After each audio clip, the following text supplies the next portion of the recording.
தாய் தமிழ் உறவுகளுக்கு வணக்கம். கருணாநிதி பேத்தி கைதாகின்றார் என்ற தலைப்பில் இந்த காணொளியை காண்கிறோம். கருணாநிதி பேத்தி கைதாகின்றார்.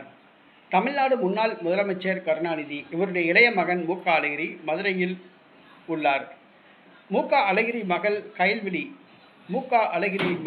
கயல்விழி இவருக்கு சொந்தமான கட்டடம் அடையாறில் உள்ளது. அந்த அடையாறு கட்டிடத்தில் ஸ்டேட் பேங்க் ஆஃப் இந்தியா வங்கி கிளை ஒன்று செயல்படுகிறது. அந்த கட்டிடத்தில் லிஃப்ட் ஒர்க்காகவில்லை.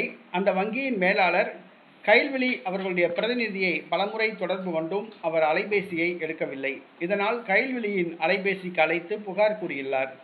உடனே கோபமடைந்த கயல்விழி SBI வங்கிக்கு வந்து கிளை மேலாளருடன் வாக்குவாதத்தில் ஈடுபட்டார்.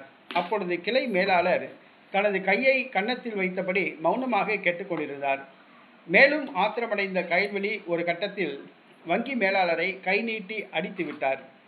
இந்த சம்பவம் தமிழ்நாடு முழுவதும் பரபரப்பை ஏற்படுத்தியுள்ளது.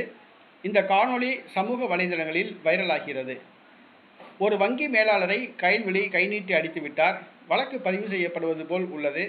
கைதாகக்கூடிய ஒரு சூழ்நிலை உள்ளது. திமுகவினர் ஒன்றை புரிந்து கொள்ள வேண்டும். திமுக இப்பொழுது ஆளுங்கட்சி கிடையாது, எதிர்கட்சி. அதுவும் மு க அழகிரி திமுகவை விட்டு 15 ஆண்டுகளுக்கு மேலாகவே நீக்கப்பட்டு விட்டார். அப்படி இருக்கும் பொழுது இன்னைக்கு கருணாநிதி குடும்பத்தினர் இந்த மாதிரி அடாவடித்தனத்தில் ஈடுபடுகிறது. அவங்களுக்கு தான் ஆபத்து. அதை முதல்ல புரிஞ்சுக்கணும். குசு விட்டா கூட குண்டு வெடிச்சதா பொருளையை கிளப்புவாங்க. அதுதான் உண்மை. இன்னைக்கு கயல்விழி செல்வராஜ் இன்னைக்கு வங்கி மேலாளரை தாக்கியிருக்காப்புல. வழக்கு பதிவு செய்யப்படக்கூடிய ஒரு சூழ்நிலை உள்ளது. கைதாகக்கூடிய ஒரு சூழ்நிலை உள்ளது.